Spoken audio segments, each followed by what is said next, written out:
There we Now, go. Okay. now it's renowned. I think you got it. Yeah, so this will be Now you shared if got it. anybody. Yeah, we're going to record. So anybody that wants to participate but weren't able to come to the live trainings can do the trainings on their own. So part of the Right. training that we're going to look at here first is this. I'm going to share my screen. So this here is just our leadership training disclosure. So Train the Trainer Leadership Series 2026 disclosure. And I'll send this out to you guys as well. I'll send it out. Okay. I believe You the already it's called, sent it to me. yep, I'll send that to you. So it's called Sign Now. And you just will put your initials on Okay. there and sign. It's pretty easy to use. If you have problems with it, just let me know. And this basically Right. just says you understand that the trainer, me, Devin, is not acting as a certified licensed or formally accredited expert in this role. So I do teach on these subjects quite often. I'm not certified or licensed in any way necessarily to teach these. This is just from my own experience. And so all of the content that I find to do these trainings, you can find that publicly. It's publicly accessible. Those are resources that I've pulled from our communities, federal, state, and the training materials and other resources. So that's all been brought together to create the content of these.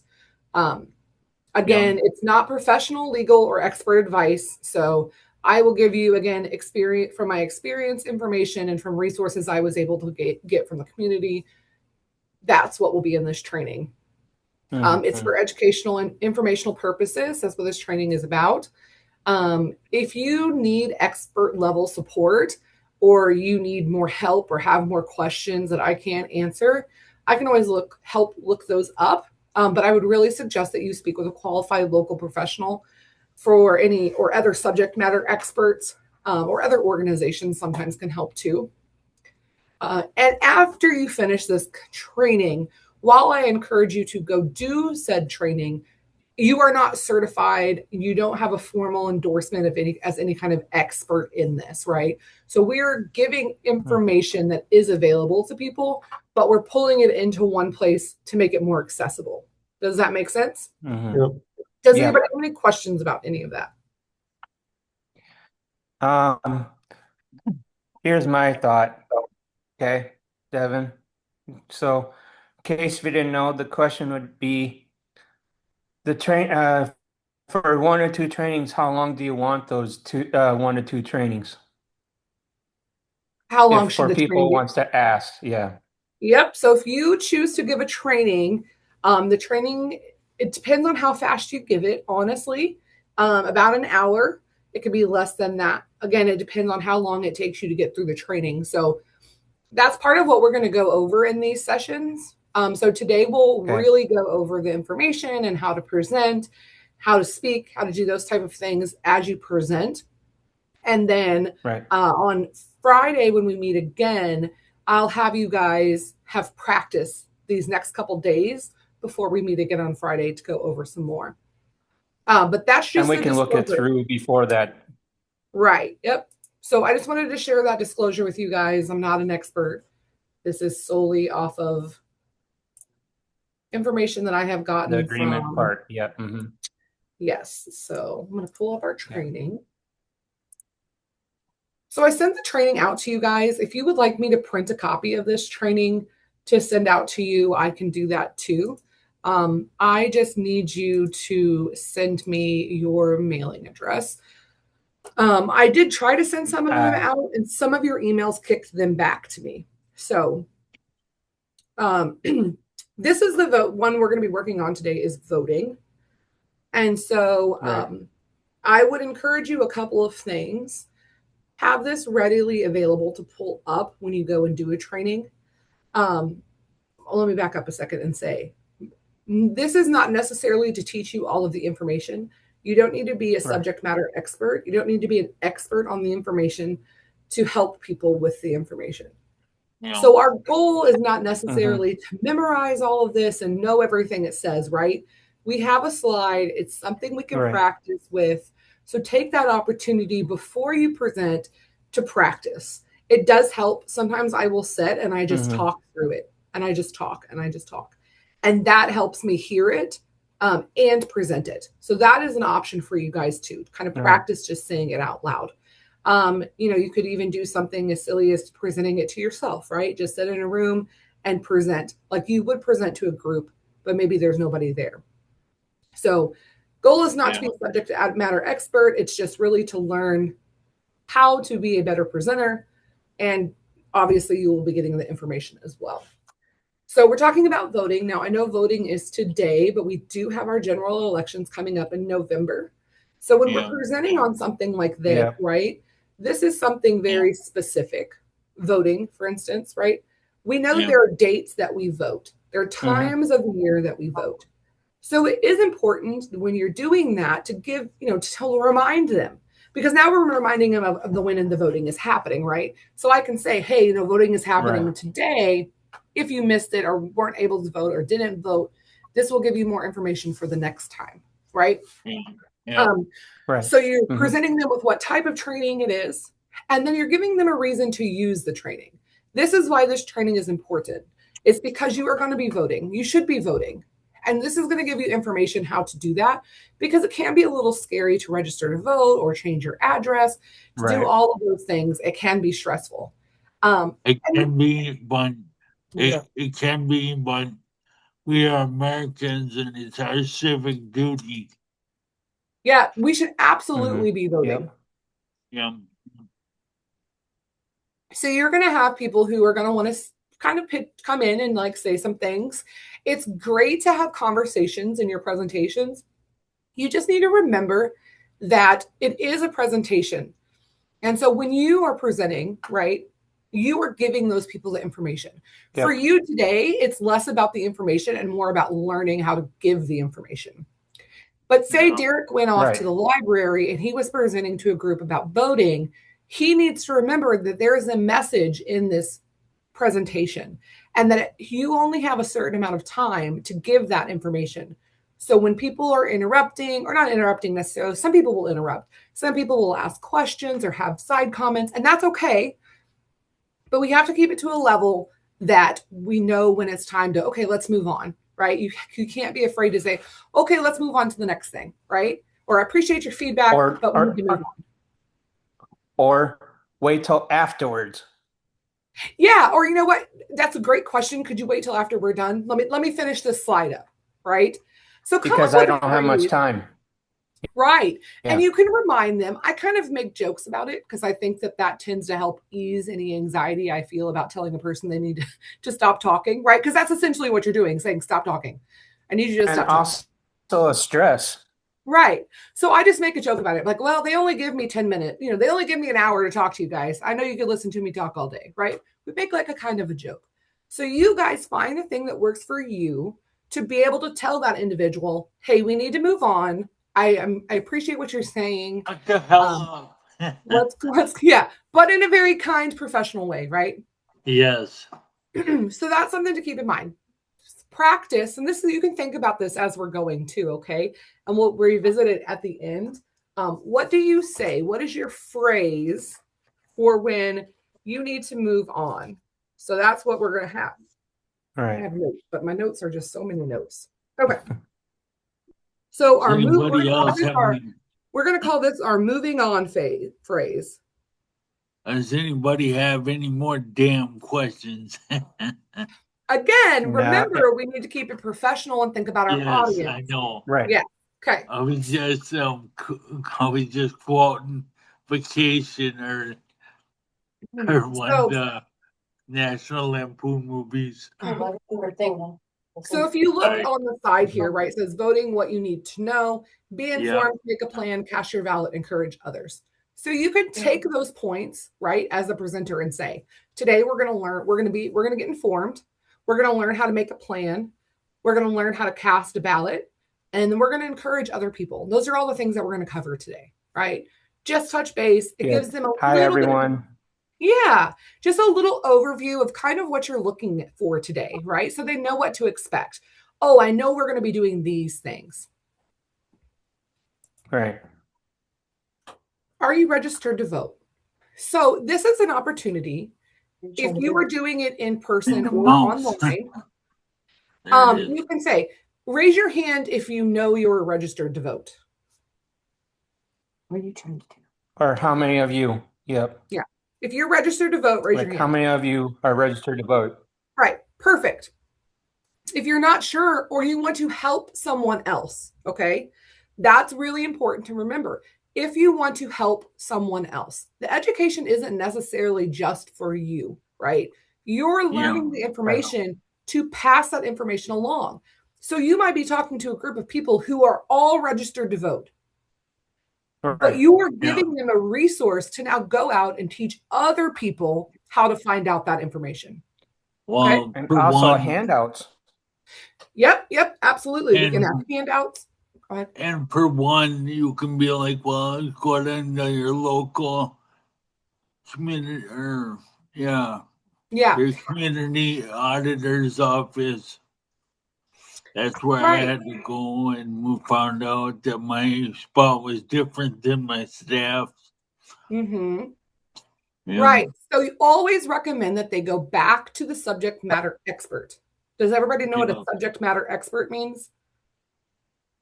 They understand that term. So a subject matter expert is a person who is trained professionally to know that subject very, very well. yeah, So the auditor, the state auditor, that's who handles voting, right? So yeah, that would be considered your subject matter expert, the person who knows a lot of Mhm. information. That's who we go to, right? If you think about a school system, right? We have information that we need help with. You go to the very tippy top to the principal or the superintendent, right? That's where we're going to get that's where the information stops, that person.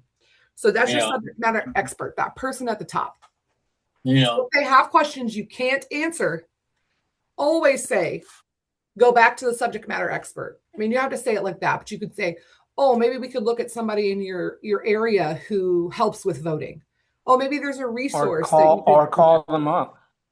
Right. Yeah. Yeah. Yep. Exactly. Oh, and you could even say, hey, let's take a look real quick and go online and look them up.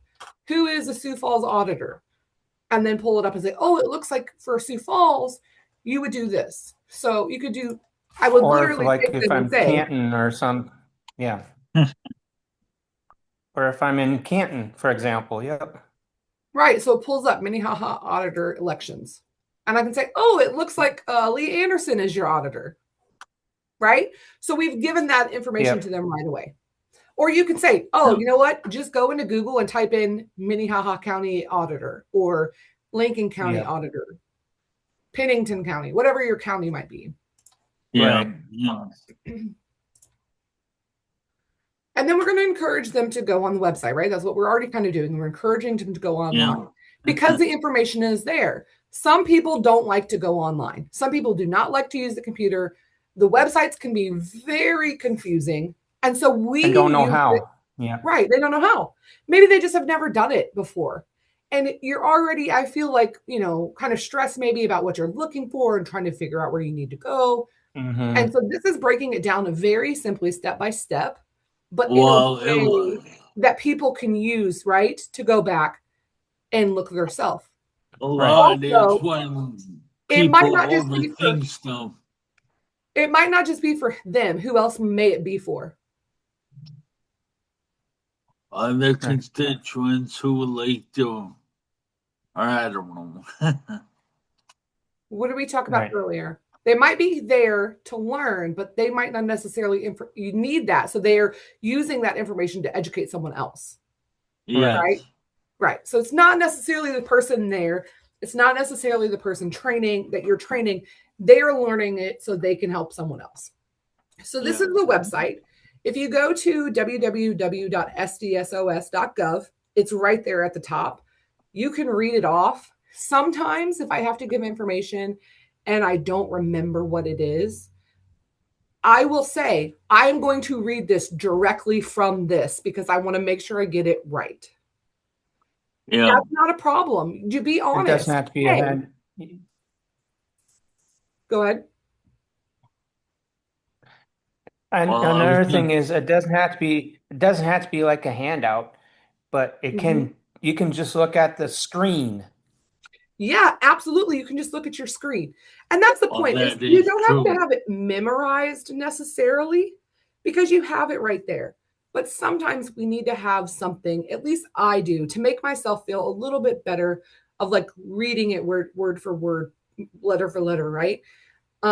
It makes me feel a little bit more confident and reminds them like I know what I'm doing, I know what I'm talking about. We want to make sure we get it right. So I'm going to read it directly from here. That's an okay thing to do.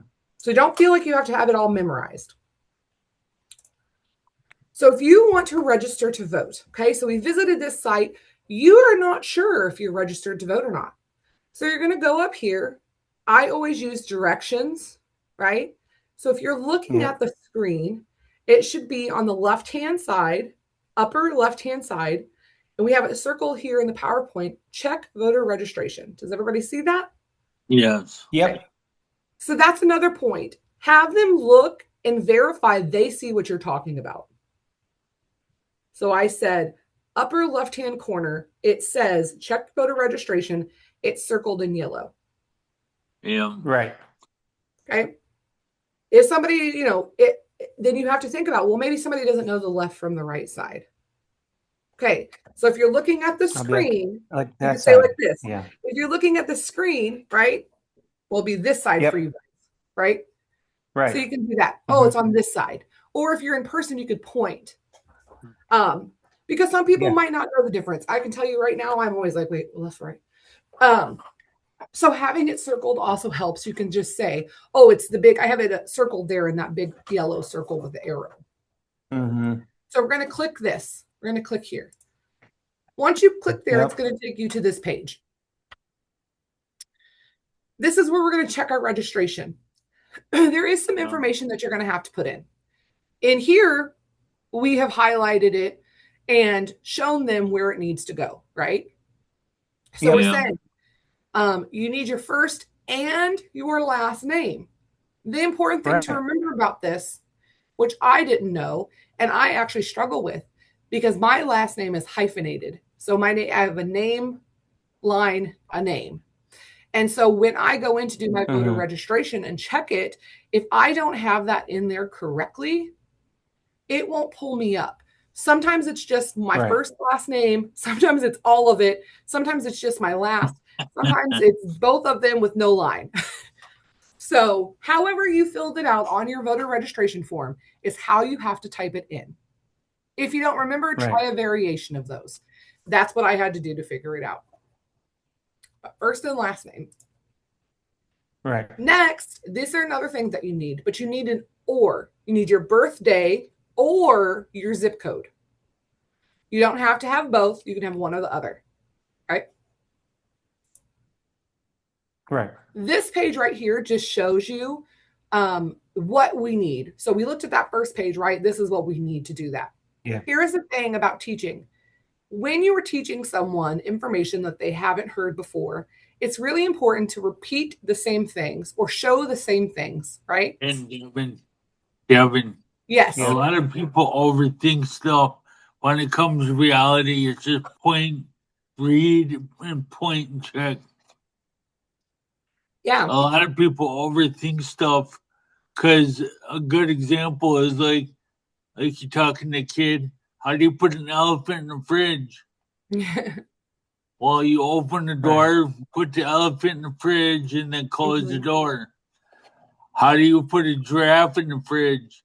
You open the door, move the elephant to the side, put the giraffe in the fridge. Right. Sometimes we do. Yeah. Go ahead. Sorry, Derek. Go ahead. And the other thing is, I would recommend saying, I would just say, hey, do you know how to do the registration? What I'm about to show you. Yeah, Because absolutely. it'll give you a good sense. Yeah. And if they do, if everybody's like, oh, yeah, no, I'm already registered, whatever, you could say, I'm going to show you the process to go through for registration. Then that way you know how to do it. Right. Yep.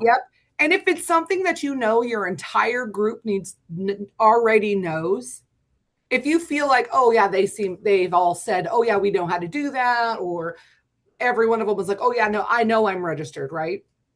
you can maybe go through this It's just section an a little bit. example. Yeah, you can maybe go through it a little bit faster. Maybe that's an option because you know that this whole group has said, oh yeah, no, we already know, right?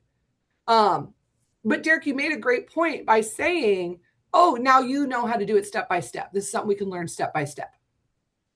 Yeah. But you got to understand, if you don't, we're going to re-show you again. And that way you know how to do it for the future reference. Yeah. Yeah, and if you have that is someone true. in there who is really like, oh, I already know, you can say, Derek, or what everybody, but to this specific instance, you could say, oh, well, just for the people who aren't sure how to do it, we're going to cover this. And you don't normally have Right. people who are like really resistant to those type of things. But if you get in that situation, it is always good to say, for the people who might not understand or have never done it, Or very new at this. are Yeah. new at this, right? So think about this too. Are finally of age. Or of Yep. age, yeah, they're first doing this. Keep in mind that we have people of all different levels of competency, of intelligence, right? Of understanding. It doesn't mean that one person maybe understands less or worse. It's not bad. It's not a bad thing. It Because just that's means, one thing, Devin. yes. A lot of some kids get fake IDs. It's not to get alcohol; it's to vote. Oh, that's a good point. I don't know Yes. that for sure, but so we'll skip back a little bit. So the Yeah, point yeah. being is we need to make sure that we are reaching everyone in our audience. So you Yeah. need to think of ways to say, maybe you know somebody in the audience that you know takes a little bit longer to process. Maybe they need to hear it 2 or 3 times. Or another thing too is, for those if they don't know, we're going to introduce ourselves and have our name tags saying, "Hey, this is the training that we're going to be putting on. This is part of Yeah. our Advocates for Change, part of our partners deal as well." Yeah. Very good. Yep, exactly. So just think of that. Keep that in your mind. We'll put that on our list too. A phrase or something that you kind of remind the audience that not everybody maybe learns at the same level. And so we might be taking things down. We might go up a notch on different words and verbs and the way we show things. And that's okay. We're making sure our information is accessible for everyone. And make sure it's on time. Yeah. So we're going to make sure everything is accessible. So think about that. Think about Another maybe. thing too is, Go ahead. another thing too is another thought. They can bring their computer, and then we'll ask the library's Wi-Fi. So in case if we want to show them how to do the registration. Yeah. Yep. Absolutely. If you know you're going to do voting or something where they maybe should need access to the internet, 100%, Derek, that's a great point. Show them and tell them, hey, you know what? Go online and follow along. Go through the process with me. Or follow me. Yeah. And you can do your own. The only thing with doing your own is then you have like your first, last name, date of birth, zip code, right? So this is actually I know, up. but I'm just thinking. Yeah. But to be able to see this, I had to do my own. So I actually covered up my information. Again, I'm not worried about you guys seeing my information, but you never know. You just got to be careful with it out there. So when you go to register, right, the highlighted areas that we have now, so your first, last name, date of birth, and then obviously that verification code they always make us enter, right? Those 4 things need to be on there in order for you to search up if you registered. Or these 4 need to be on there. Again, first, last name. This time we're using our zip code. And then again, that sensitivity, case sensitive code at the bottom. Yep. Yeah, prove that you're not a computer. Right, to prove you're not a computer. So this is a really important thing. And this is the point where you can say, Derek, to those people who are registered, who already know how to vote, right? If you're already registered to vote, it's a good idea to go on and check and make sure your information is correct. If you've moved or anything like that, right? And then you can update your information as well. Correct. Yep. And we're going to talk about how to do that. So the really cool thing is, we can just say, again, if you look at the big yellow arrow, it's going to point to your name and address. Let's make sure that's correct. Right. And then what political party are you registered under? Some people might not be registered with anyone. Some people might be registered independent and they didn't mean to, right? I don't think you can actually register. Maybe you can register as independent. But the point is, you want to check those things, all of those red areas, to make sure that information is correct. So if you have those people who already know how to register to vote, they've got through this part, tell them it's not a bad idea for you to go on and just verify your information. Make sure it's good. You can also view a sample ballot as well on this page down here at the bottom. And also you can print that out too if you want. Yep, absolutely. You can absolutely print out your ballot. Now, if we're going to do an absentee ballot, so this is only for individuals who've ever submitted an absentee ballot application. And so I would say at this point, has anybody ever voted absentee? Yes. Derek? Okay. Yes. Yes, Corey? Okay. Yes. So I will cover this part because I have people who have done that. If nobody in your class has ever done absentee, you don't necessarily need to cover this. So this is why talking to your audience is important. Getting their feedback is important. If you submit, or the trainers, whatever. Yeah. Right. If you submit an absentee ballot application, this page right here will show you all of the information for that ballot or for that application. So the first part, the first section up here is the date that the auditor received your application. Yep. Go ahead, Corey. My photo was not working anymore. I touched the screen and it went disconnected. Oh, it might have turned your camera off. That's okay. Yeah. If you can figure out how to turn back on, that's fine. It should be in the lower left corner. Yep. Yeah, there you go. Oh, maybe. So the second line here is the day they sent you your absentee ballot.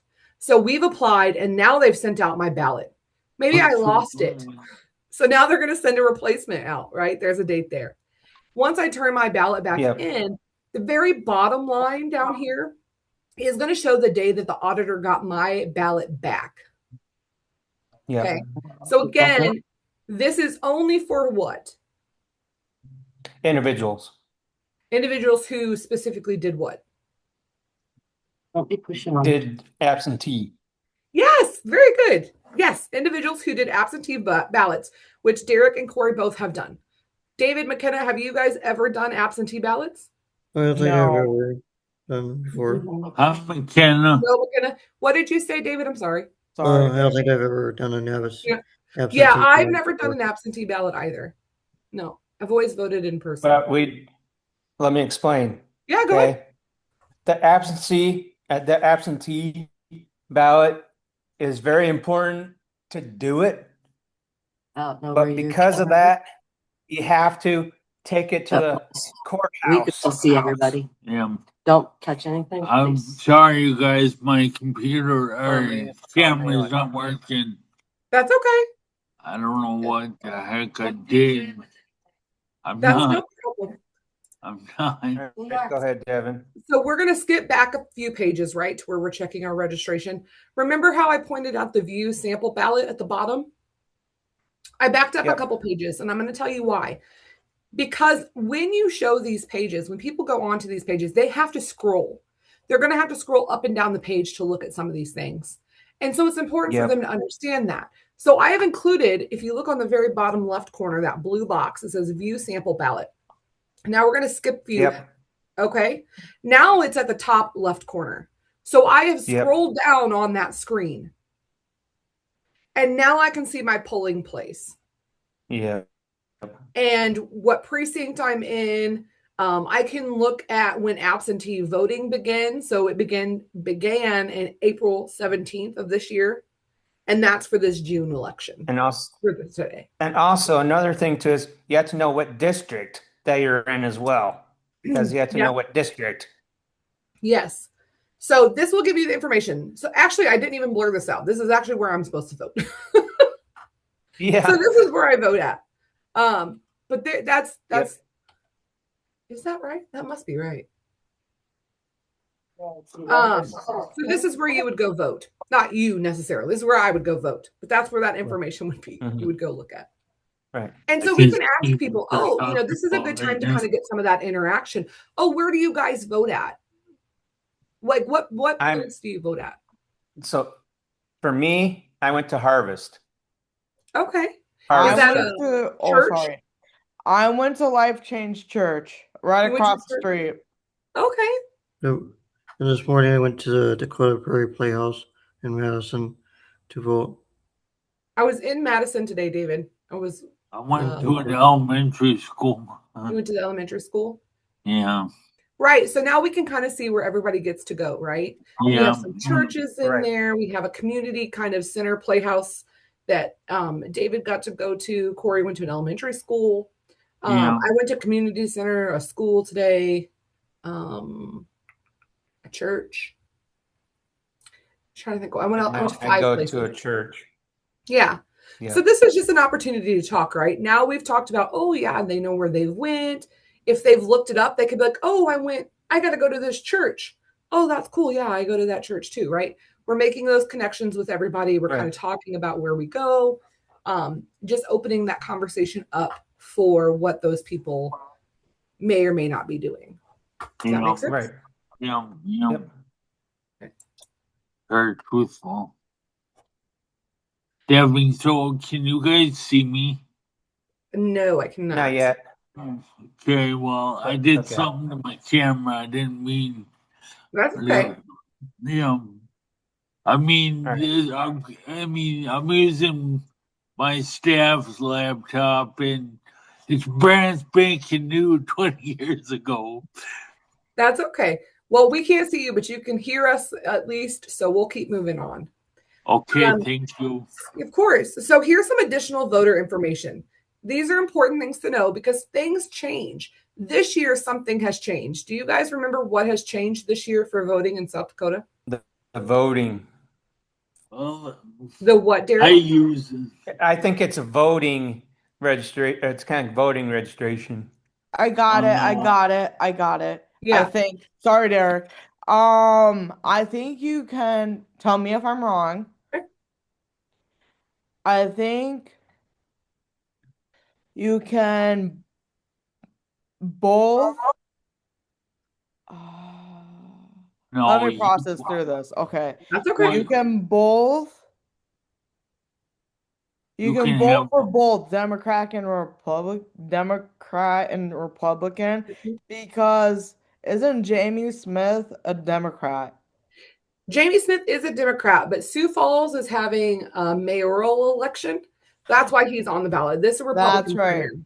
Yep. Yeah. This year, though, I don't think they did it the last election, but they're asking for your ID now. You have to have your ID. Did you guys see that when you went in to vote today? Everyone I saw was pink. It's like we need your ID, right? So those things change. So we need to make sure that we can talk with people through those sort of things. Or show them ID. Yeah. Yeah. I was gonna say I used it today when I voted. They have because technology has come so far that I used electronic ballot machine.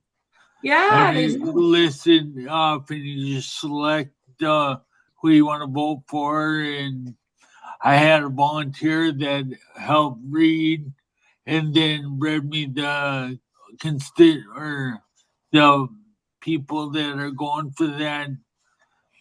And then what I said, he chose. And so that was a new thing this year. He said that was the first time. He was always in charge of it. And it was the first time that was used. Wow. And I thought it was very helpful. That's awesome to hear. I'm glad that you're able to use that. Yes. I am so too. Because instead of having my mom who's Democrat, no offense, I don't mean anything. I'm a Republican, but I used to be independent. But Things So now just you can just have somebody come in who's maybe a little non-biased, who's not related to you, to kind of help you through that voting process. Yes, Absolutely. that is very true. Yeah, so we're going to keep going here.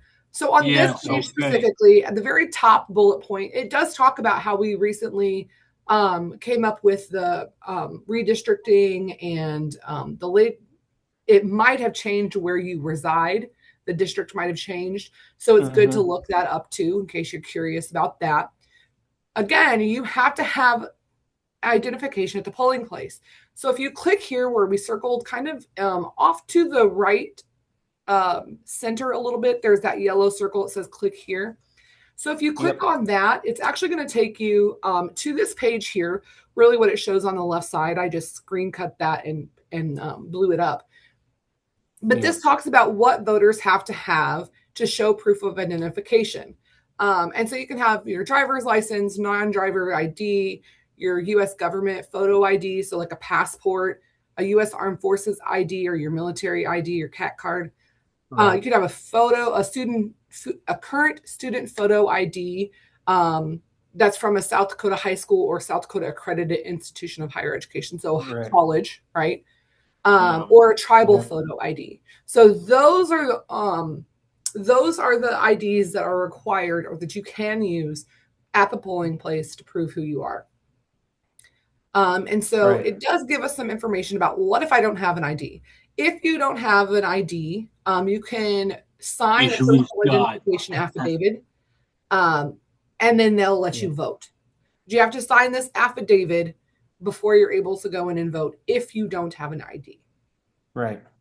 If you have questions about this, okay, so I'll stop and say, if you're presenting that information, just kind of like I did, and someone says, I don't know if this works. I don't know if this is the right type of identification. And I was gonna say, can't you get a certified bank note?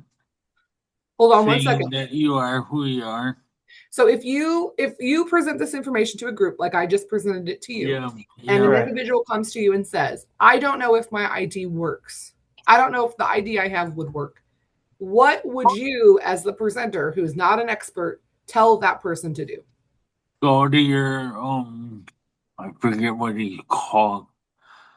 Or the driver's license deal. You could go to the driver's license, yeah. Or DMV. Go to the DMV. Any other ideas? If I know I got to go vote, but I don't know if the ID I have works. I forget how you said that. He's you don't have to use a special you don't have to use a special term, but who is over elections in your area? Who is that person? Do you remember the title of that person's job? No, I forget. An auditor. Yeah. Okay. So you can go to your county auditor. Yep. Or you know what? You can say voting official. They'll know it. Same thing. That's literally the same thing. It's just a fancier way of saying that. So go to your voting official. So if somebody has questions about go ahead. Give us a little more meaning. Yeah. For what that is, you mean? Yes. Okay, yeah. So like your voting official, that would be right? That subject matter expert, that person who is the expert, who has a lot of knowledge about a certain subject. Mm-hmm. It is not our job to tell them yes or no that ID works. Right? Yeah. I don't know. I can tell you what it says on their website. This is from their website. If you have specific questions about your ID, you need to talk to the auditor. I can't answer those questions. That's kind of how you would approach that.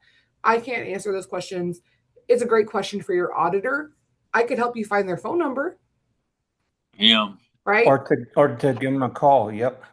Yeah, I can help connect you with them. That's absolutely acceptable to do. But to give them a solid yes or no, that's acceptable answer is not okay, because we don't know. I could say yes, they could go to vote, and they'll be like, well, Devin said I could use this to vote. And I'd be like, well, that's actually just monopoly money. You can't use that, right? Yeah. So that's why we don't give a yes or no answer. We refer them back to the person that knows the most. That professional. Okay? Yep. The auditor. Yeah, the auditor. Yep. In this case, the auditor, yes. Yeah. So now we talk about, right? So we've looked up your registered to vote. We got all of that information down. We know what we need to go take with us to vote. And so we've gone over that information, who to talk to if you're not sure. But now I've realized, right? I'm not registered to vote. There's no registration for me. Go to So your we're going to local click. I'm sorry. DMV. There is a registration for you. It's not updated. So he has the Right. wrong address, maybe. Or maybe you got married or something and your last name changed. Maybe you changed your name. Yeah. So we need to update it. Okay. So we're going to click here. This is again in the center, kind of to the right, where it's circled with yellow. It says click here. Yep. Yeah. That's going to take you to this page.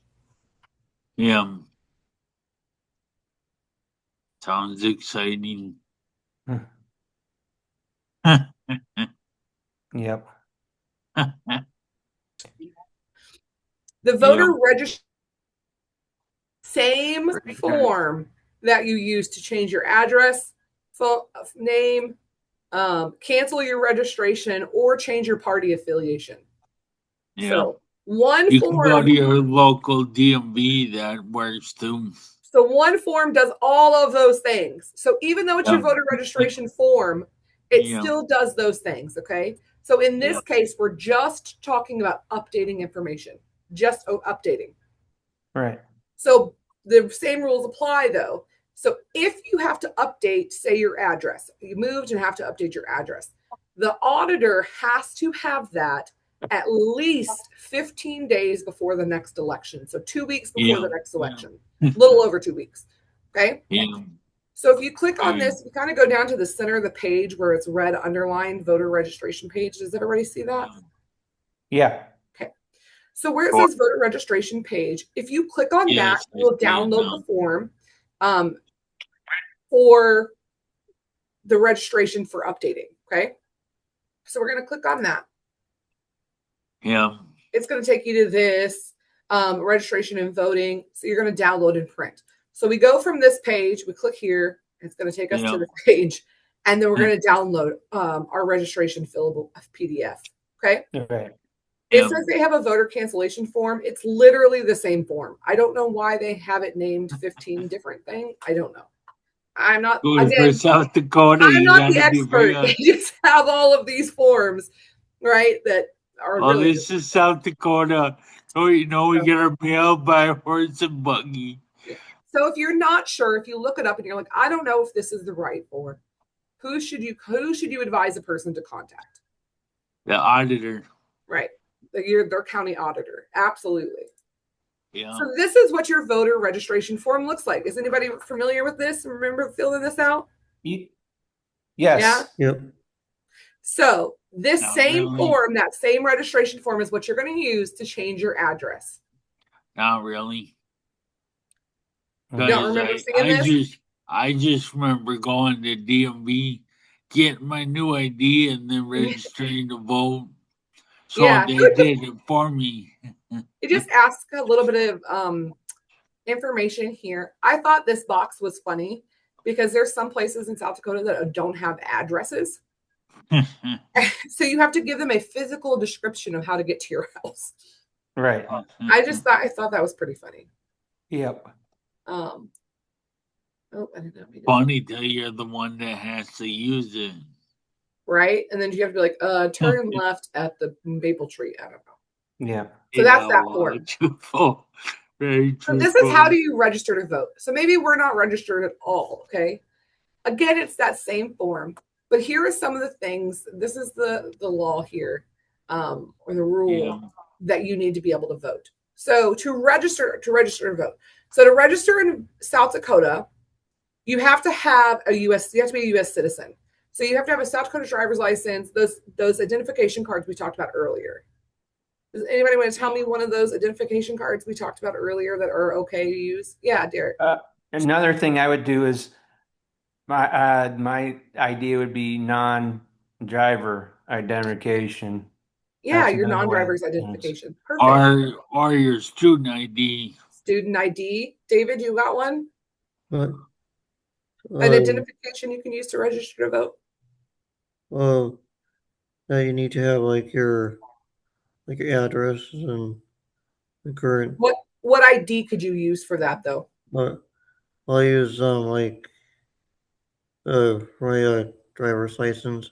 Your driver's Or license. your, Yep. or your library card. McKenna, do you have one? I have Yeah, a state ID. State ID? Perfect. You also Yeah, have to be 18 years or older to vote. Yeah. yeah. So, are you a U.S. citizen? Yes. Are you over 18? So yeah, you but- also, your criminal And- history can impact your ability to vote. You cannot currently be serving a sentence for a felony conviction. If you are serving a sentence for a felony conviction, you cannot vote. So if Right. you're in prison on a felony charge, you've been convicted, you're not allowed to vote. Okay. Right. Also, a judge can determine that you are unable to vote if they find you mentally incompetent. So if you go to Yeah. court, and there are some people who have guardians that are like, no, you can't vote. And they go to a judge, and the judge is like, yeah, no, they shouldn't be voting, right? So that's something that can happen. Now, again, just because you have a guardian doesn't mean that you can't vote. Right. You have to be found mentally incompetent by a judge. Right. And this is really one that I thought was kind of cool too. These are all of the places that you can go to register to vote. So you can go directly to the county auditor's office. You can go to a driver's license station or the DMV, a military recruitment office. I did not know that you could do that. I did not either. Yeah. Also, I didn't know any of this. But I have to do that next year or whatever, next time. Yeah. So your public assistance agencies, so like where people go to get food stamps or WIC, you can go to those offices to register to vote. Social Security, in other words. Yep, your Department of Human Service offices that provide assistance for individuals with disabilities, you can register there. You can also register at the city finance office. I did not know any of those things. Yeah. Now we have our form, right? In South Dakota, we can't Yeah. do it online. We have to take it or mail it in person. We have to take it in person or mail it, right? But you have to download it first. Yeah. And then Right. You have to download it first. Yes. So this is how we find our county auditor's information. We'll click right here, which again, if you look on this, hold on, let me go back. If you look here, right, not to be judged, not be judged mentally incompetent by a court of law, the very bottom there. Right. If I go to this next page, it's right at the bottom of that, right? Yep. So remind people as you go through, remember, you have to scroll down to find some of these things. You have to really look at the pages. So we've scrolled down. We're going to try to see where our county auditor's office is at because we don't know. Anyways. Actually, I'm betting the county office is in town. Yeah. So if you click on this link here, that will take you directly to a list of all of the county auditors. You can pull up your county by that. Sounds good. Yeah. So in a primary election, which is like today, you are only given a ballot for the party which the voter is registered in. Yeah. So unless you're registered as independent or non-party affiliation. So you can only vote with the party you're registered with. Okay? Yeah. And this talks about the different the party registrations too. So South Dakota Democratic primary is open to registered Democrats, independents, and no party affiliates, but not open in November. In November. Primary is in November. Yeah. It was just get the candidates and minimize. Instead of voting for all of them, you can the ones voted in, you can vote in the primary. Right. So when we look at our parties, right? If you're a Democrat, independent, or no party affiliation, you can vote in the Democratic primary election. Right. If you are a libertarian, independent, or don't have a party affiliation, you can vote in the South Dakota Libertarian primary. Only Republicans are allowed to vote in the South Dakota primary election. Only Republicans. They don't allow any other parties to come and vote. Yeah. Well, that's crazy, but true. Again, here's your voter registration form. We want to register to vote, right? We haven't done that part. We know what we need. This is what your voter registration form looks like. Again, It's the same exact form as if you wanted to do what? As we saw earlier. Anybody Like to remember? fill out update the addresses Yeah, if you're update your going with address. different things. Yes, Derek, absolutely. It's to Update update your information. your information and everything else. Yeah, exactly. So this is that very first part, just 1 through 4. Okay. Everything highlighted is what you need to have filled out so that you can submit the application. There's more. We're going to go over it section by section. So you have to mark if you are a U.S. citizen, yes or no, because that is a requirement to vote. You have to be a U.S. citizen. The next question says, are you going to be 18 years or older by the time the election occurs? Why do you Maybe. think that they asked that? Maybe. You have to vote, like you have to put yes for both of them because you Okay. got to put yeses. Because you have to be a U.S. citizen and you have to be 18. Yes. Good job, Derek. Yep. And then you put your date of birth, not today's date, which I think is funny. How many people filled that out wrong before they were like, not today? So that's your date of birth. And then it's your name information. So here's the thing to remember. I was just recognizing that I wrote it back wrong. Z, baby. I'm an alpha. Because here they start with your last name. So last name, first name, middle name, suffix. So your suffix is like junior, senior, the third, Mister, the eighth, whatever. If you have that after your name. I don't really know very many people that have that anymore, but if you do, the next section that they'll need to fill out is their South Dakota driver's license or non-driver's license number. See, that's what's funny. I'm junior, but my dad has a completely different name. That's funny. Yeah, well, thanks for laughing at me. So your identification, if you don't have a driver's license, right, or your non-driver ID, if you don't remember those numbers, you can also give the last 4 digits of your social security number. Right. And this is on your registration. And then you do your address. And this little square that I have that's in the middle, remember we talked about that earlier? That's for if you don't have a physical address, you have to give a description of where you live. So you take a right on Interstate 63. I live in a cardboard box right on the street. 6th house on the right, right? Something like that. Right. Your mailing address, you would only need to fill in if it's different from where you live. So if where you get your mail is different from where you live, that's when you would complete section 6. And then you write in your party affiliation. So you would write Democrat, Republican, Libertarian, or Independent. Or I think not.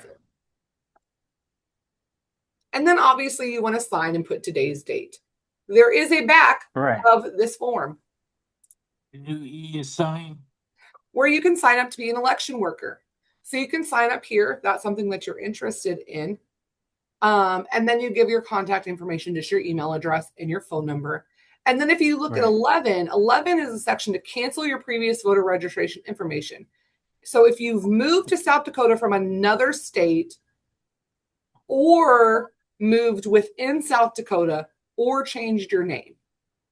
So if you've moved or changed your name, you would want to put that old information there so they could get it updated. Yep. Who are the candidates? This is my favorite page in the whole slideshow. Right. We're going to just admire it for a second. So when you get done with those, because those are kind of heavy ones, right? It feels like a lot of information. Does anybody have any questions about the application as far as filling out the application? Nope. Okay. It's a good time to check in with people, right? Because we're kind of switching topics a little bit to say, hey, do you guys have any questions? Anything that I've covered this far that you have questions about or want to have input on? Well, or at the end, whatever. Yeah. Actually, I was going to say, where would I guess SDSOS.com. SDSOS.gov. Okay, thank you for clarifying. Yeah, of course. Because maybe I would be interested in being one of the workers in the electoral or election workers. Yeah, I've never done that, but that's definitely something you can look into. I don't know how the whole process I would like to be an election worker too. Yeah. Just go when you guys can do that before the next election because everybody's voted or has the opportunity to vote today. So you guys can go in and update your voter registration and just say, hey, yes, I want to be a worker. Or contact your county auditor's office and say, hey, I want to work at the primary election in November or the general election in November. How do I become a helper? Or kind of help register people actually. Yeah. Yep. Absolutely. So now we're going to go and we've had a little bit of time to discuss, right? So we've taken a little bit of a pause, given everybody a chance to kind of reflect on some of the information that we discovered. And this is a little bit longer today because we're training the trainer, right? So we're learning how to train. Mm-hmm. So in today's case, I will say, do you guys want to take like a 5-10 minute break and come back? Or do you want to keep chugging along? Because it's going to be a longer kind of. Yeah, because we have another hour. So do we want to take like a 10-minute break? Yes. Okay, I'm going to stop sharing and I'm going to stop the recording for now or pause. That's what I'm saying. That's what I'm saying. The computer brand spanking new. But then how do I don't know. Here we go. Yeah. Right. Like I was saying, the computer's brand spanking new 20 years ago. So we're going to pop back in. Yeah. Oh no, Janet was in a different time zone than us, so she's in a little bit late. We recorded the first part of it, so we'll get that up for you to kind of look over too. So, we're glad that you could join us. I forget about the time. Welcome back to part 2. Yes. So we kind of we talked about. I'll just kind of do a brief overview a little bit. So we talked about like how do we get into registration, some things that we can do to keep the conversation moving as we're doing the training. I would very much encourage. Go ahead. And who to go to get registered. Yes, who to go to get registered, or if we have questions. I would highly encourage you to watch that first part over, Janet, just so that you can kind of have some ideas of what just the very first part of this looked like. But we've got to the point now we're talking about candidates. So we've registered to vote. We know we're registered to vote. It's time to go in. I need to know who I'm voting for. Yeah. And so if we go back to that same website, right? So if we go to the sdsos.gov, if you go over, it's on the top still. If you see it here on the screen, it's circled in yellow. It's the third over from the left. It says candidate list. So you can select that list.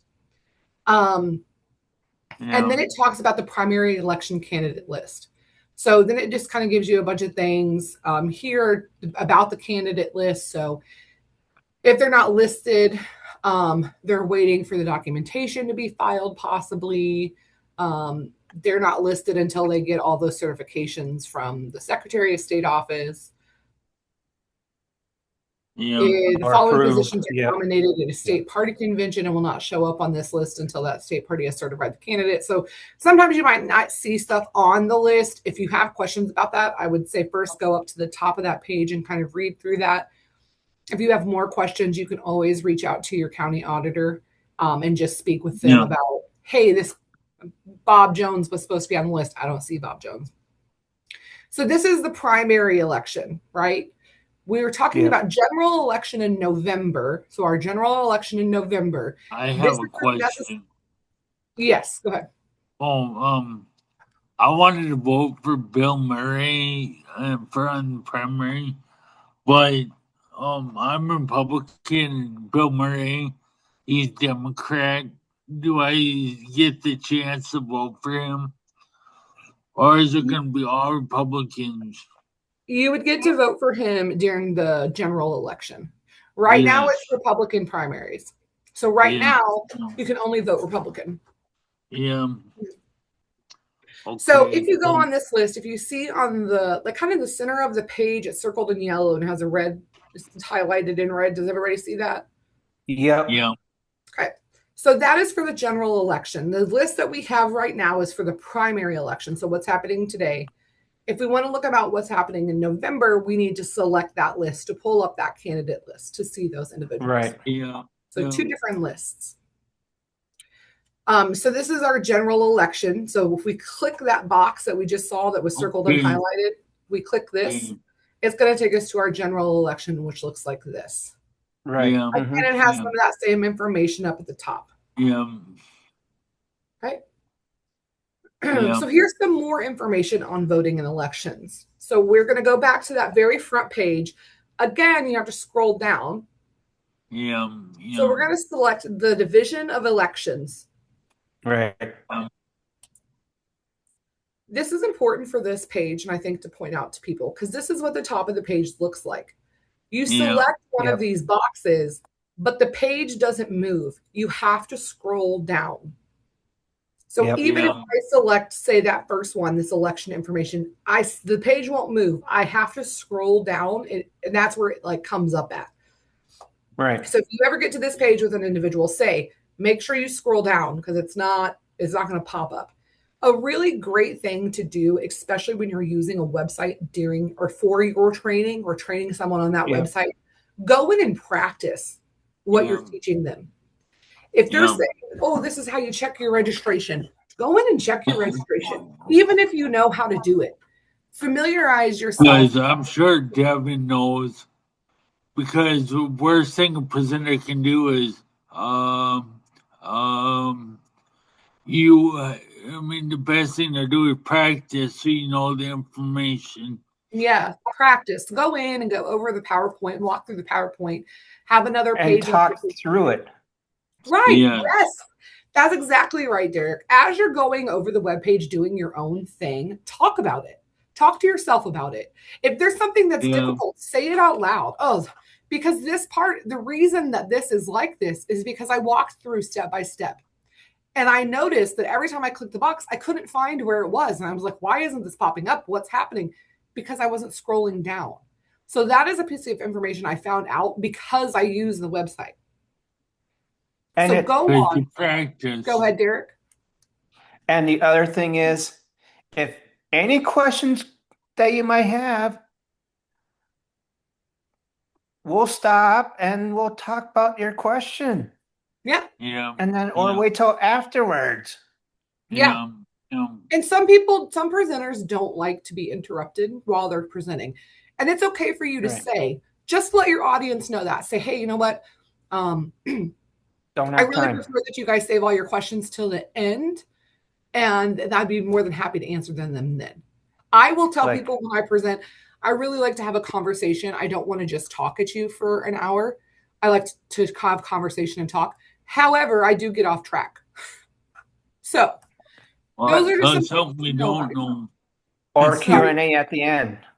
Yep, Q&A at the end. What'd you say, Corey? I say, tell us something we don't know. Yeah, so we're going to select this box. Whatever box we select, we're going to make sure we scroll down. Yep. Okay, cool. Yep.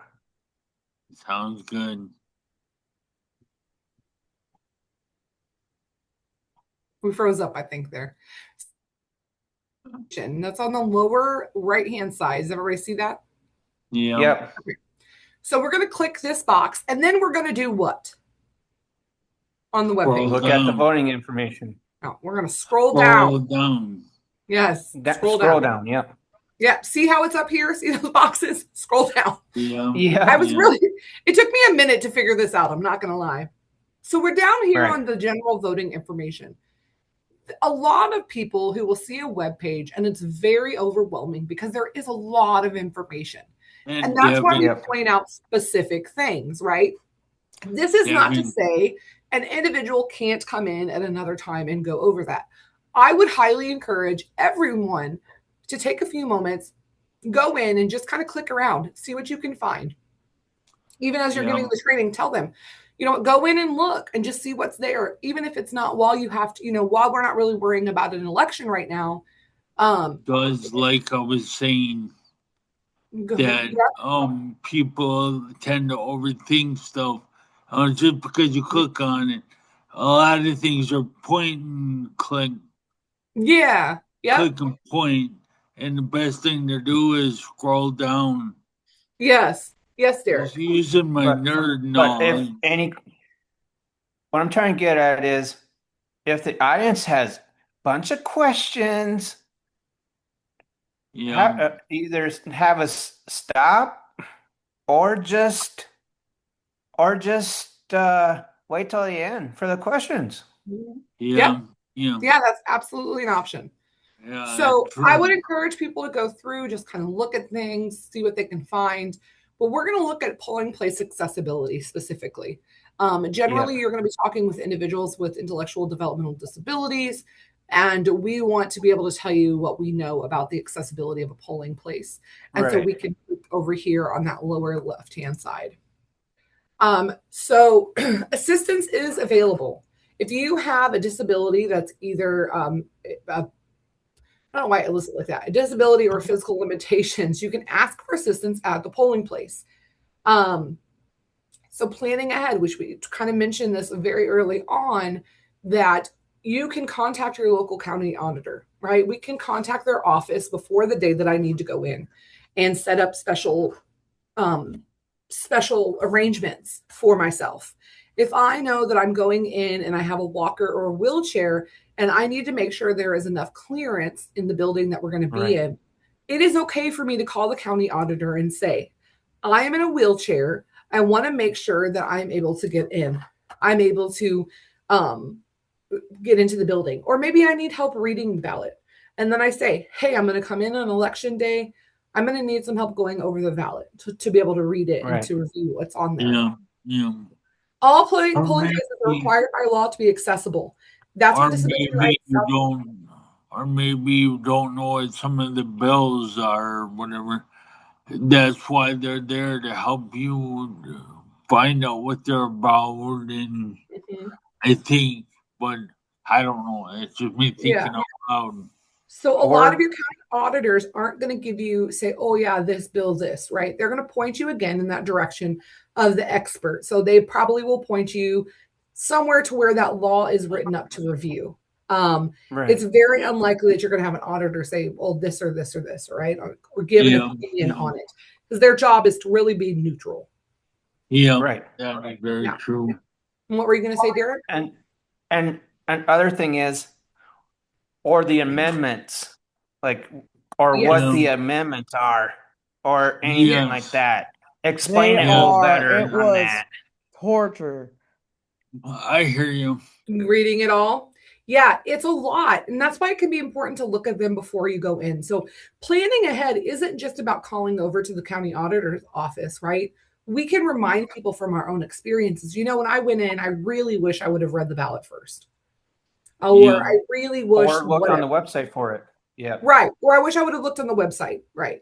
You can give your personal experiences during that presentation because it helps the individuals that you're speaking with go, oh, yeah, like other people get it too. It's not just me. Right. Yeah. So, yeah, all polling places are required to be accessible by law. Disability Rights South Dakota staff was out and about today in several counties, well, a lot of counties, over several voting places, just making sure they were accessible and to the standards that they needed to be. If for some reason you go to the polling place and you have an issue, who should you contact? The auditor. The auditor, exactly. Contact your county auditor. Now, we can ask for an accommodation at that time from the individuals running the polling place. What is something we talked about earlier about polling places to keep in mind, though, when we're talking to those individuals? They're neutral. Okay. Neutral. They are volunteers. Yes. Or full-time volunteers, actually. Yep. Mm-hmm. So keep it in mind, if there is an issue, Miss Jones probably is not going to be able to help you because she's volunteered for 2 days to be a part of it, right? So the issue or me, whatever. Right, or whoever. It needs to go to the county auditor. Again, we talked about earlier repetition, right? Repeating the same things. That's how we educate. We repeat. And so you want to say, oh, yeah, go to the county auditor, right? It seems like we're saying it a lot because we know, but there are going to be people or go in in there. person. Yeah. Right. Go in person, go in and talk to them if you need to. Remind them that the poll workers are just people. They don't have any control. They don't do those things. They set up like they're told, and that's it. Yeah. If there's And an that's issue, following the rules. yeah, they have to follow the rules. Yep, exactly. Yeah. Contact your auditor. Now, is it Yeah. okay for you to be like, hey, I went over there and tried to walk, but that carpet's all rolled up and I almost fell down? Is it okay to tell the No. polling people that? Yes. Yes. If there is an You have issue to. that I mean, if there is a problem, they should probably know about it. That's okay. Okay. You know, like, oh, hey, just so you know, there's a gap in the sidewalk and I almost fell, Right. Oh, yeah. right? Just letting them know that, hey, there's this issue you should be aware of, because they could also report that back to the auditor as well. They should be reporting those type of Or things. write it up. Yeah, or write a letter, or however you want to do it. Yes, exactly. Yeah. And Or take notes. Or take notes from that, and just say, hey, Yeah. here's notes that you should take to the auditor or anything like that. That might change a lot. Yes. Yeah. you So the express voting first you machine. should Go ahead, sorry. first you should present the problems to the local volunteers or whatever, so they can make changes Mhm. and put up markers so nobody will trip or whatever. Right. Right. There are some of those Because things that we can bring up. But if you're like, oh, I hate the people on the ballot, how dare you? They can't do anything about that. no, Because, like, don't be mad about it, please. Don't. Right. There's nothing they can do. They just volunteer to work there. Now, if there's something wrong Yeah. with the building, that's different. They can still kind of help with they some of can those make things, adjustments. or keep a watch out for other people who might fall into some issues. Or just Yeah. like, yeah, come on. And Yeah. then and just we're going to take you to a registration table, and then we're going to whatever. Yeah. So I was at one of the polling places today, and as I walked in, I'm like, oh man, this place has so much room. But if you think about an individual that maybe has like, Claustrophobic issues. well, some walking difficulty or mobility difficulties, right? Yeah. Where they Yeah. use a mobility device, it would be a long distance to park your car and walk inside and get to the booth. Yep. Yeah. Now, that if is you were in a true. wheelchair, it's probably not as big of an issue because it is a smooth surface. It is very clear. They would have a lot of clearance. If you Yep. are good at walking, not good at walking, but if you don't have any limitations or accessibility needs, then did we start this again? Yes. Okay. I just thought about it that I was like, oh, did I remember to hit record? Yes. Now you did. So Yep. if you don't have any needs for walking, right? If you don't have any of those accommodations, and there's people who maybe just don't feel steady on their feet. Maybe they're just having a rough day, right? Or somebody who's maybe just new to the walker and they don't know how to use that well. Someone who would walk into that building, it is a long distance to walk. Yeah. If you maybe have a walker or you maybe have some other difficulties. So that's something to think about. Or walk beside them to make sure Mhm. that they're doing okay. Yeah, exactly. Yeah. So this talks a little bit now about Express Vote. I will have to say I've never used Express Vote. I know when I've talked to the polling places, it's very few people who do use them, but I think that people that do use them love them. So the Help America Vote Act, so HAVA is how they call it. It Yeah. requires each polling place for any federal election to provide a voting device to assist individuals with disabilities to vote independently and privately. Right. So they have to have a machine. It's called Express Vote. The Express Vote has to be there in place for individuals to be able to use. Yeah. South Dakota has chosen Express Vote by election systems and software for state assistive device. Yeah. So that's what our device is. Our device is Express Vote. Right. It's a machine, and it uses a paper ballot activator card. An electronic version of the ballot appears on the screen. So you put in the activator card, and the electronic version comes up, and then it prints out, and you turn it back in. Then Then automatically. if you feel like you're, say that again, I'm sorry. Then it automatically printed it. Yes. Yep. So if you feel like your place is not accessible, then you should contact your county auditor. Reach out to them and let them know, hey, I was Or there and this because is I live right by Canton, so yeah. Yep, exactly. This talks about absentee voting. So if you're not able to go to the polling place on the day of the election, you might be eligible to do absentee voting. You have to fill out an but you have to mail application. it. Yeah. Yep. You can apply for absentee ballot at any time, but it has to be completed and mailed back to your county auditor by 5 p.m. the day before the election. Yep. Okay. For them to receive. Anyways, yeah, so you have to have that back. Absentee voting starts 46 days prior to the election. So that's primary or general. So 46 days before is when the absentee vote starts. Right.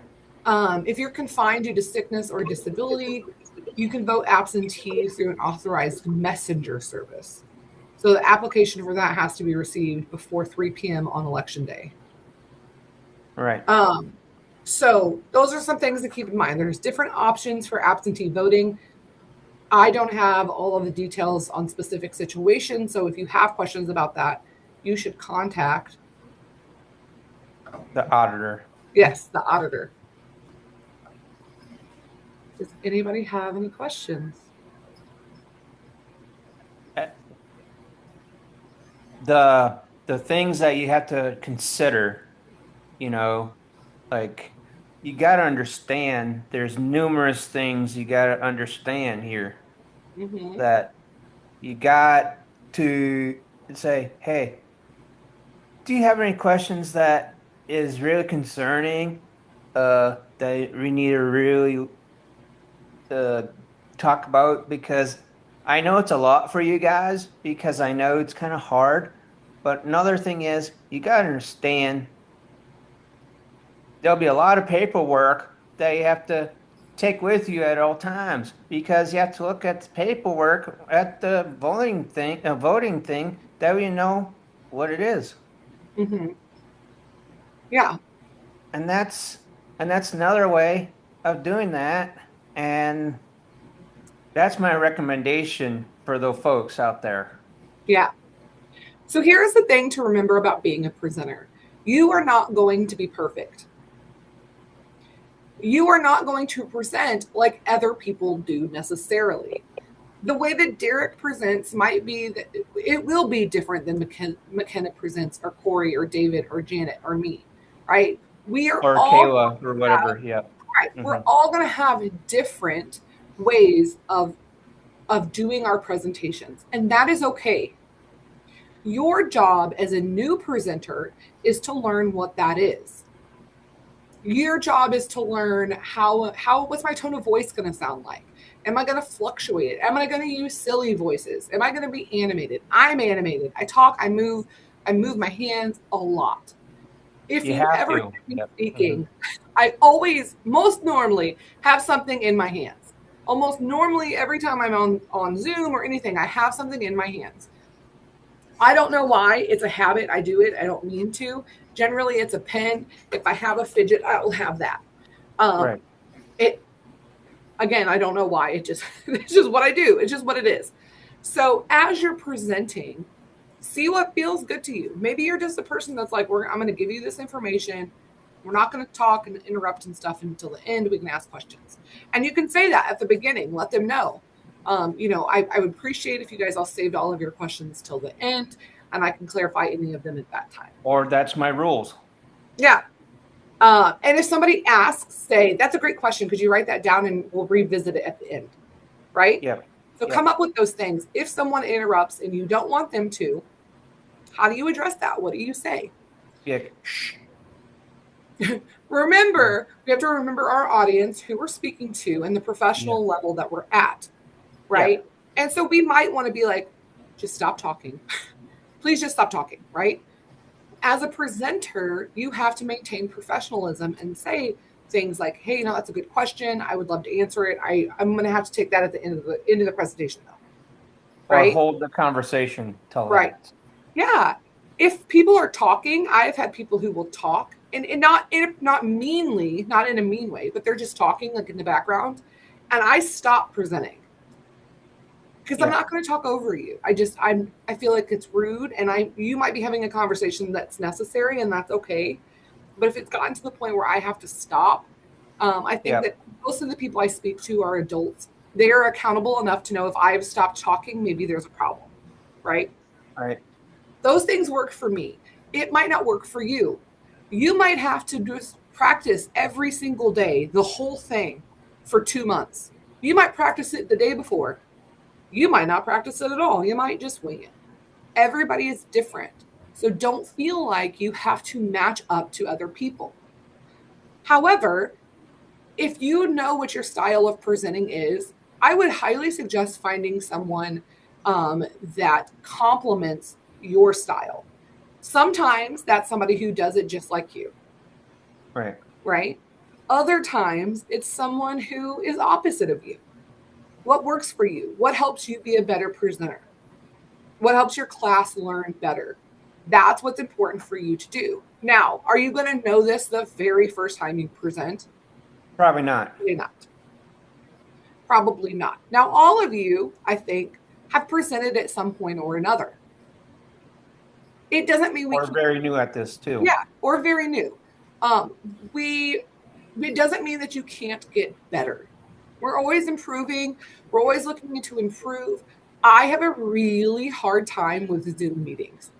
I hate training over Zoom. It's so hard for me. Or virtual, actually. Yeah. I like being in person. I like people. I like interacting. I like the vibe that you get off of the room. But if some people like sit on virtual, then we can do both. People love virtual. Yes. And so you have to learn to adapt as a presenter and use what you're good at in all of those situations and make it work. That's your job. Your job is to figure out how to make it work. Or requirement, actually. Yep. I have found the best way to get over like maybe not knowing. Put it all in tight. Say not knowing information maybe, or you're kind of get caught up on a section. Just be honest. Say, you know what? That's a really great question. I honestly have no idea. Or great thought. Yeah, I'll find out for you. As a presenter, if you ever say, I will find out for you, you are now bound to find out, right? Or in charge. Right. It's your job. If you tell someone you're going to look something up or figure something out, you need to find it or figure it out, and you need to let them know. Right. Don't say you're going to do it if you're not going to do it. Right. You know? And sometimes people ask questions I would have never even thought of. Right. And now I know that for the next time I present. And you can use it. Or future reference. Yeah. Yeah. You know what? When I was doing this presentation on voting, Derek made a really great comment about writing down what you want to vote on so that you can take it into the polling place. And that was a really great idea. And I never thought of that. Right? Well, that's something I can use. Another thing too is sometimes another good way of doing that, I just record my own video talking about the whole issue that we're facing right now. And the other thing is, another way is just videos that really gives them idea and gives them encouragement. Yeah. Yep. Incorporating video is great. That's definitely thinking. Going off what Derek said, you can create a video and then you can rewatch it and see where your weaknesses or strengths are. Yeah. Yeah. Talk to your family. Sit down and present to your mom or your sister or your brother or staff. Or my niece or nephew. Your niece or nephew. Yeah. Yeah. Sit down and present to anyone. If you have a dog, sit down. My dog has probably heard every presentation I've ever my dog would not. No. My dog Mine doesn't sit still either, but it's still that, right? It's just that. Or neighbors too, actually. Yeah. Yeah. If you want to practice presenting it to someone you know before you present it to strangers, pick whatever group you feel comfortable. Or just practice on your own. Yeah. If you have given the presentation, like you're going over the presentation at home, and as you're going through it, if you think, oh man, I have this, whatever I want to write down, put a note down. Take a note so that you can Or at that type it out on like my keynote, or not Mhm. keynote, or type it out on my pages, Yeah. or keynote, or create a spreadsheet on numbers. Yeah, exactly. Yep. So your guys' goal for the next couple of days until we meet again on Friday Yep. Or is the going, homework. Yep.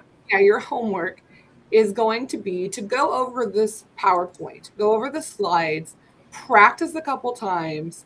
And look Um, it over. Yep. yeah, kind of work on figuring out who you are as a speaker, what you like, what works for you, what doesn't work for you.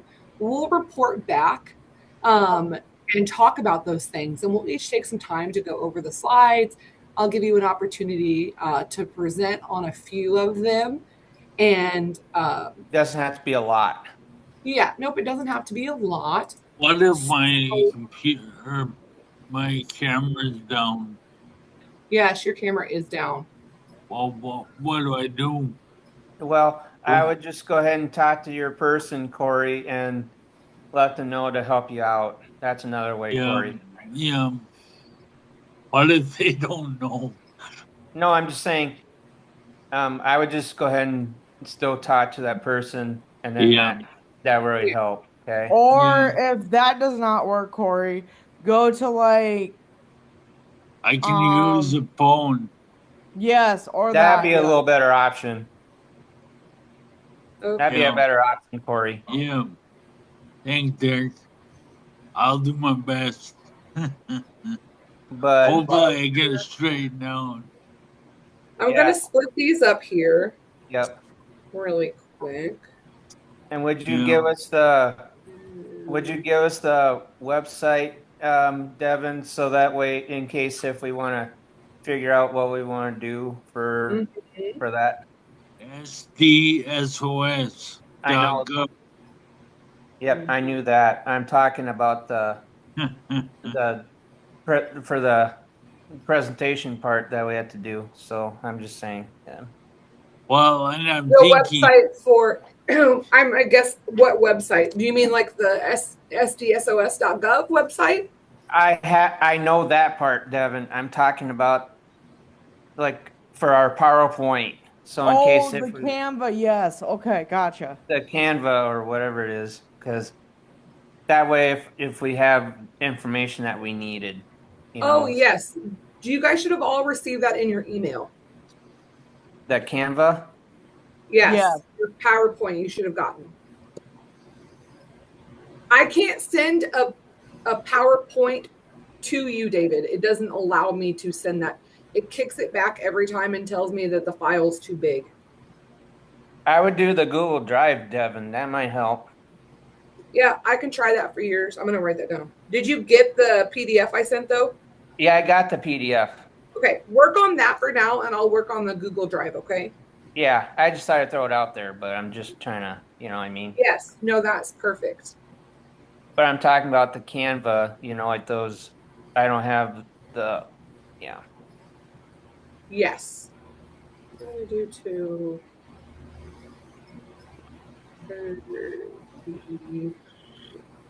I have my account information for Canva, but I don't have yeah. Okay, so I'm going to split this up for you, too, and I will send this back out to you guys to Okay. practice on for the next time. We're going to actually stop here. yeah, Is it the main thing? Yeah. So we're going to just go over a couple. We just have like 10 more minutes left about. So a few of the things that I wanted to touch base back on was the moving on phrase. So if someone's talking in your group, and this is something that you can practice next time too, Yep. is how do you keep the conversation going? Did anybody think of a catchphrase or just a well, saying? you can say, well, I notice you have important questions or answers, but back to what we were talking about. Okay, So, yeah, you acknowledge the fact that they're asking important questions. These are things yes, you want to answer. yes, Yeah, and then kind of yes, redirect back to the conversation. Very good. yes. I also know how hard it And can be when nobody answers. Right. Yes. Yeah, when nobody's talking. Yes. Dick, like welcome to our. I'll be like, "Hi everyone, I'm Derek Smith. I'm with Advocates for Change," like that, you know. Yeah. And we're going to be talking about the session one of the voting. Yeah. There'll be there'll be lots of topics. So Could you Yeah. please hold your questions till after? yeah, or come and grab us. Yeah. Or come and talk to me afterwards. Yes. Yeah. Yeah. Yep. Making your priorities and your expectations for that, for the meeting for the meeting is a really good idea. Set that up early on. But You want people to turn off their phones. And if you're going to many conferences or things like that, they should I be was turned going to say Devin, off. but Hold they'll on just a go. second, Corey. Okay, sorry. 1 second. I'm sorry. So if you're going to like a conference or something, those individuals should already have their phones off because most of like or have someone at the registration table to remind them. yeah, so they'll turn off their phones. Otherwise, as you begin to present, you can say, "Hey, just make sure you please turn off your phones." It's just I'm a sorry, Corey, reminder. go ahead. What you're going to say? It's just a reminder.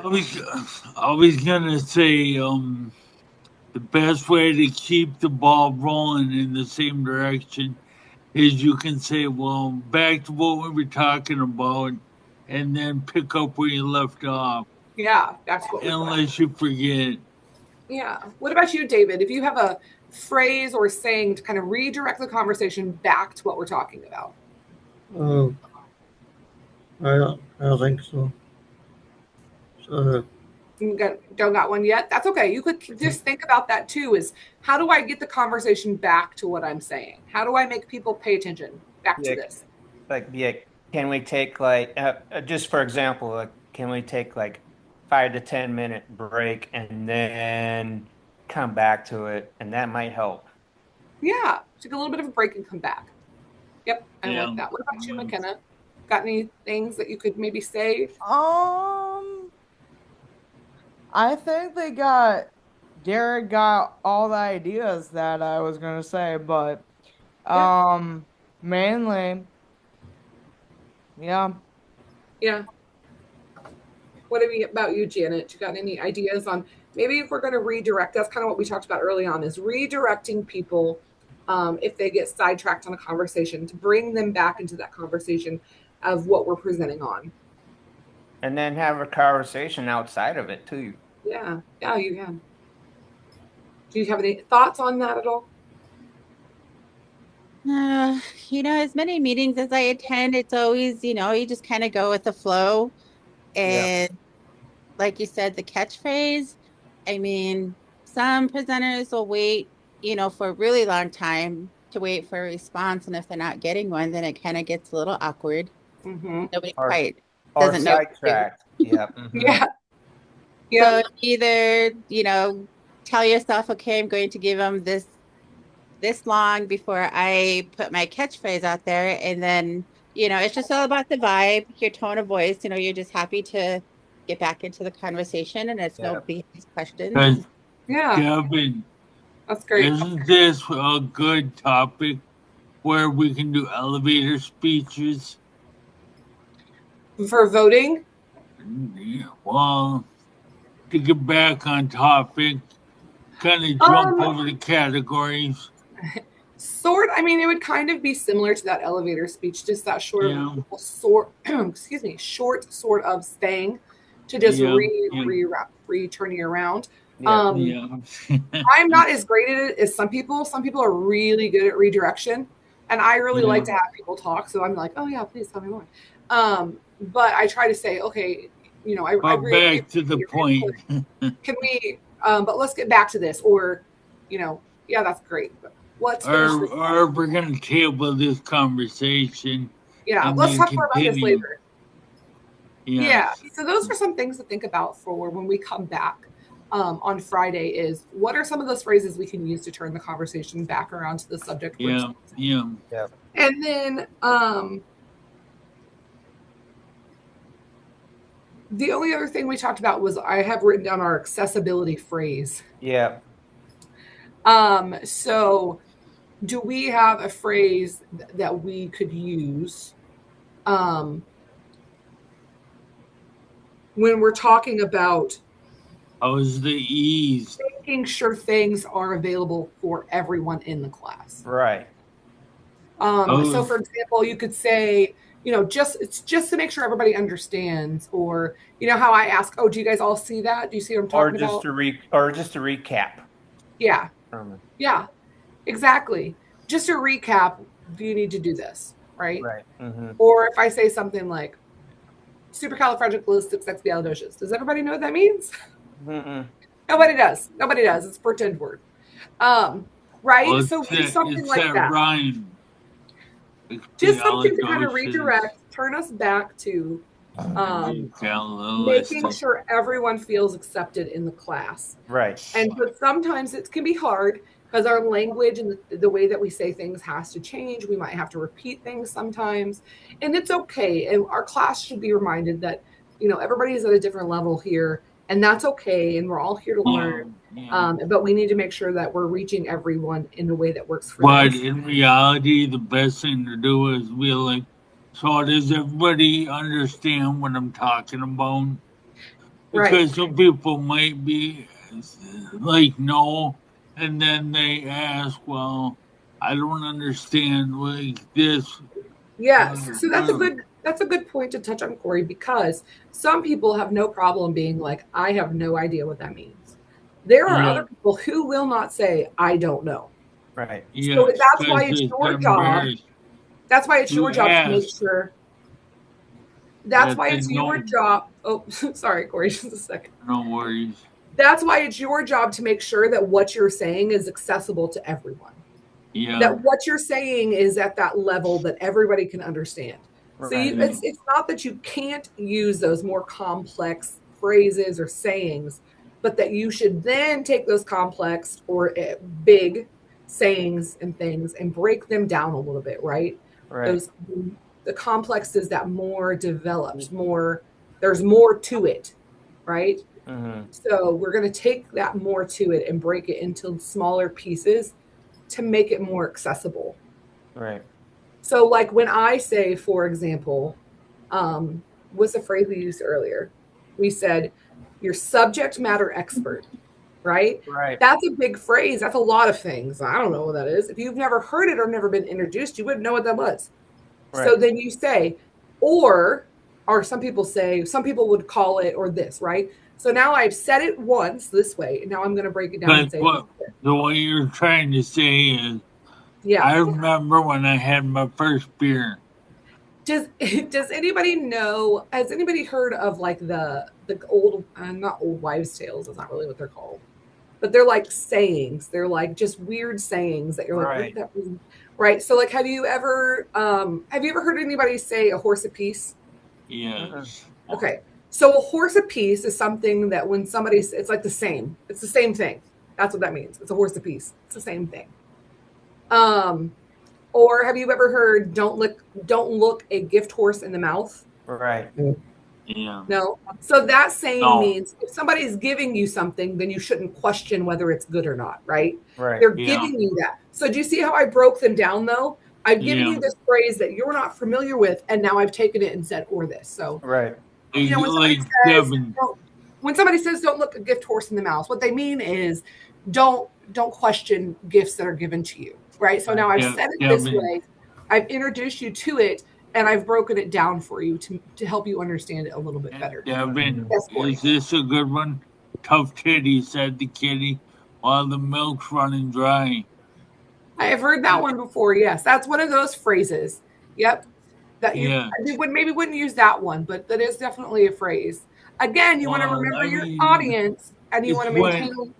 It's when you may not like what's going on, but it's just you have to be happy with it.